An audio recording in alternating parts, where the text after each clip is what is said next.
Hello, my name is Dr. Arinze Akemi or Ikeme. I am a hospitalist. I'm also a nephrologist, certified nephrology, and I do teach medical students. I work in the inpatient setting, and I am also an associate professor with Campbell University.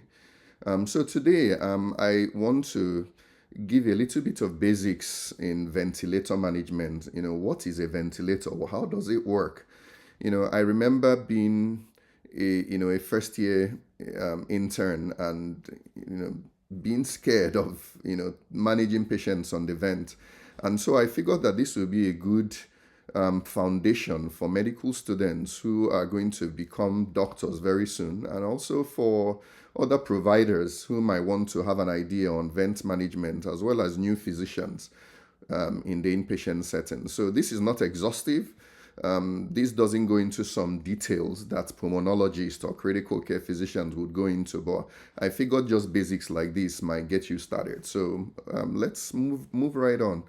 So I'm going to discuss as an outline. I'm going to talk about the indications for the ventilation, initial ventilator settings and options, troubleshooting on the ventilator. So if things go wrong or if things are not going the way you expect for a patient on the ventilator, or you get called, what do you do?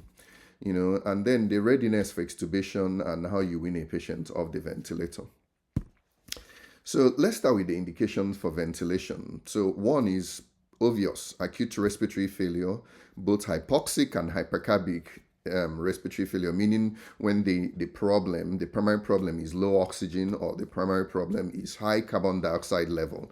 Either is a failure of the respiratory system or failure of, and when you've tried all the non-invasive supports, the oxygens, the positive airway pressures, the non-invasive ones, in these cases, what do? You put them on the vent. Other indications would include airway compromise like angioedema, comatose patients, elective intubation for surgeries, especially the upper abdominal and intrathoracic surgeries that demand more than just regular moderate sedation. And of course, cardiopulmonary arrest, after efficient arrest, doing CPR or ACLS. You want to secure the airway, you want to put them on the vent before they are transferred to their next level of care. So these are all different indications for ventilation in patients. So the first thing you want to know is, what are the initial ventilator settings? So if you're asked by the respiratory therapist, how do you want me to go? What do you want on the vent? So a few things in the settings, will be expected. The mode, which is either volume controlled or pressure controlled, and we're going to explain that further. The tidal volume, the respiratory rate, the oxygen fraction, and the peak end expiratory pressures. These are initial settings you would need to let the respiratory therapist know. So starting from the tidal volume, before we go into the mode, I'm going to leave that last. So the tidal volume, usually it's 8 to 10 mils per kilogram ideal body weight. And then, of course, for ARDS, we use a lower volume, 6 mils per kilogram ideal body weight, due to the higher risk for barotrauma, which is pressure-induced, trauma to the lungs. So 8 to 10, that's a number you just need to remember, 8 to 10 mils per kilogram. And then for the respiratory rate, so for a 70 kg man, kg patient, a tidal volume of 560 mils or 550 mils will be ideal. What about the respiratory rates? Usually, most people breathe between 15 and 25 cycles per minute. So we tend to stay at 20 cycles. So 20 cycles is a usual generic start. And if a patient has a longer expiratory phase, like obstructive lung disease or like asthma or COPD, then you want to go lower to towards 15 cycles per minute. The next thing you have to choose on the setting is the oxygen fraction, which we call the FiO2. We usually start patients on 100% and then we wean down, as soon as they are oxygenating well. The last thing you want to do is to start low and then you're struggling with low oxygen for a while. Usually we prefer to start at 100% and then we quickly dial our way down based on their oxygen saturation. The next setting would be peak end expiratory pressure, the PEEP, what we call the PEEP. It's really a technique that keeps the lungs, the alveoli open, even at the end of expiration when you should have emptied the lungs.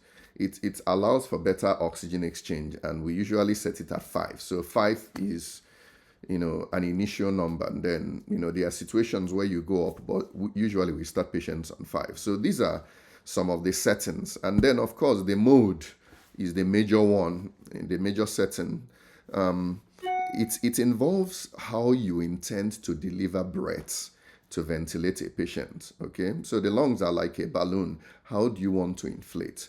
Do you want to use a volume of air, or do you want to use a set pressure of air? So if you decide to use a volume of air to inflate the lungs, we call it volume cycled or volume control. And so you set a volume of air, and as I mentioned, it's that tidal volume, 8 to 10 mils per kilogram ideal body weight. And you use it to inflate the lungs with each breath. So you're going to see, you're going to hear about modes like assist control, pressure regulated volume controlled, synchronized intermittent mandatory ventilation.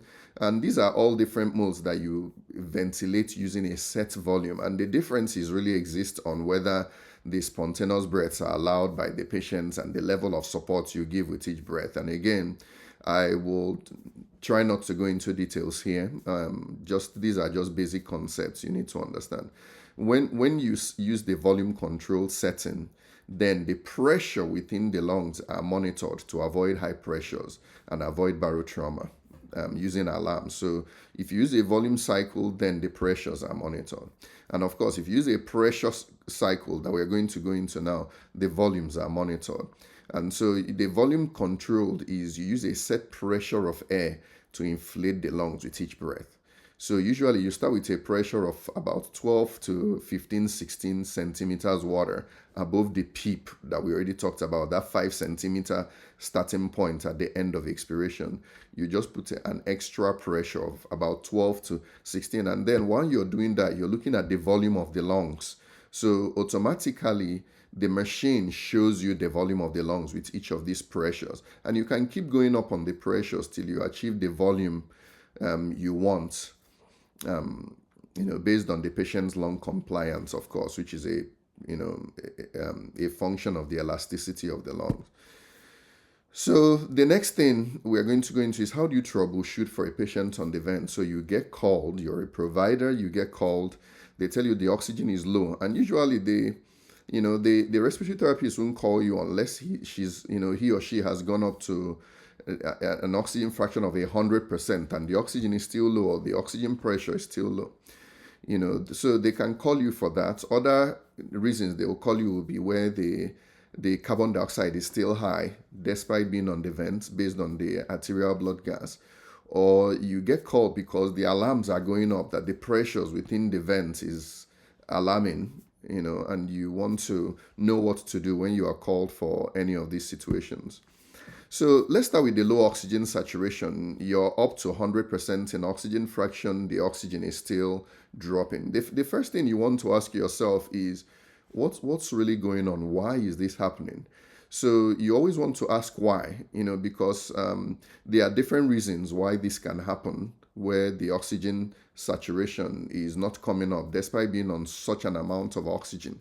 So the first thing you want to do is get a chest x-ray to make sure you know why this is happening. Sometimes it might be a mucus plug in the system, plugging up one of the lungs. It could be a pneumothorax from barotrauma, pulmonary edema. And of course, pulmonary embolism, if that's a possibility, then get a CT angiogram. So you still always want to ask yourself why and handle the primary problem. But options to oxygenate the patient while you're trying to figure this out will be one, increase the PEEP gradually. Of course, you've started at 5 centimeters water. You want to work your way up, so you can go up to 7 or 8, then go up to 10, then 12. And these are measures that as you go up on the PEEP, you might get better oxygenation while you try to figure out what the primary process is. And usually we don't go more than 15 and hardly more than 20. Other options you have to optimize the oxygen saturation will be to put them on paralytics, vecuronium, and the other muscle paralytics. And by doing this, sometimes you get better oxygenation, and it actually works. You pretty much take over the ventilation and all those resistance from the patient's own breathing muscles. You take all that away, and sometimes you can get better oxygenation with that. And usually, these muscle paralytics are drips you can put the patient on. Other options, you can initiate proning, position or prone the patient for 12 to 16 hours every day. And there are measures, there are some rotary beds that you can use in proning the patient. Some hospital beds, some facilities have that proning capabilities, some don't, but these are options you have. And if all these measures don't work, then you have to consider ECMO, the extracorporeal membrane oxygenation, which is pretty invasive but might be your only option at the time after you've tried all these measures and failed. What about a high or rising carbon dioxide level? You repeat your ABG and you realize that despite your initial vent settings, carbon dioxide is still real high or getting worse. Again, get a chest x-ray to ask yourself why. Make sure there's no lung collapse from mucus plugs. And so your option in those cases will be increase the tidal volume. So you've calculated your 8 to 10 mils per kilogram tidal volume to start, and maybe you decided to err on the side of caution and start with 8 mils per kilogram. Then go up to 9 mils per kilogram. Just go up a bit on the tidal volume, or increase the respiratory rate from, say, 15 to 20 or from 20 to 25, just to blow out more carbon dioxide. These are two parameters, the tidal volume and the respiratory rate. These are the two parameters that influence your minute ventilation. And so if you increase them, you can get rid of more carbon dioxide. And then you repeat an arterial blood gas while you monitor the pressure, of course, because you're increasing the volume. So you still want to monitor the pressures in the system. And the third call you might get might be alarms from rising pressures within the vent. And usually once you put a patient on a volume cycled mode, which is the commonest mode you see there, automatically the pressure in the vent inside the lungs and in the system is measured. And an alarm is set at about 55 centimeters water, so that when it gets up to this level, the alarm starts going up. And the rise in pressure could be from outside the lungs, actually. It could be extrathoracic, or it could be intrapulmonary. And what you really don't want is the intrapulmonary one to cause barotrauma. So possible causes of high pressures outside the lungs might be inadequately sedated patients who are biting on the endotracheal tubes, or copious amounts of secretion in the tube, blocking ventilation, or increasing the pressures. And once you increase sedation or suctioning, then the pressure goes down. But of course, you can have high pressure inside the lungs, which increases the risk of barotrauma and usually indicates poor lung compliance from underlying chronic lung disease or ongoing lung injury. So what you do in those cases, you try to back off a bit on the tidal volume and then repeat an ABG just to make sure that you still have your carbon dioxide pressure under control. Unless in cases of what we call permissive hypercapnia, in those with ARDS, I mentioned that in those patients, you want to use a smaller volume, to ventilate the patient, 6 mils per kilogram ideal body weight. So in those cases, since you're using a smaller volume, it's not unusual that carbon dioxide is slightly elevated to an tolerable level, and we call it permissive hypercapnia in those cases. But otherwise, just backing off a bit on the tidal volume will help avoid these high pressures in the lungs. So then you need to know when the patient is ready for extubation. So one is you need to ensure the primary reason for intubating them in the first place has been treated and improved. So if it's fluid overload, you want to make sure you've diuresed the patient. If it's angioedema, you want to make sure that the swelling, the tongue and mouth swelling has gone down. And two, you want to ensure the patient is able to follow commands during daily sedation vacations or daily awakening. As part of the protocol for patients on the ventilator, every morning we wake them up, we turn down the sedation just to make sure they are still in there, because, things can happen while patient is on the vent, and because they can't really tell you what's going on, you might not know. So you want to wake them up every day just to make sure they are still in there.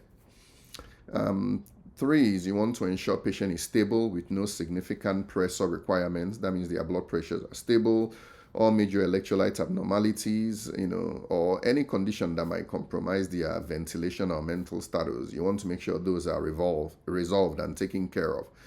And then, of course, you want to ensure that the FiO2, the oxygen fraction, you've weaned it down all the way to at least 50% or less. And the PEEP has been weaned down to the starting level of 5 centimeters. You definitely don't want to try to extubate a patient who is still needing a lot of PEEP or a lot of oxygen. It just means that the primary process is not completely resolved. So, of course, once you have these and you've confirmed, you do what we call a wean trial. So once the patient is deemed ready for extubation, a weaning trial can be requested from the respiratory therapist. And usually they just, reduce the vent support for the patient for maybe about 30 minutes or sometimes 2 hours prior to extubation. And if they're able to maintain optimal tidal volume, respiratory rates, oxygenation, then they might be ready to extubate. And if, when in doubt, after you've left them for a while on the wean trial, you can get a blood gas just to reassure yourself, and then proceed with extubation if the patient tolerates. So again, this is not exhaustive. I didn't go into the little bits of the different volume cycled modes and what they mean and all that, but these are things that you will learn on the go. But this is just a basic principle that you need to understand to feel a little more confident when you approach patients on the ventilator.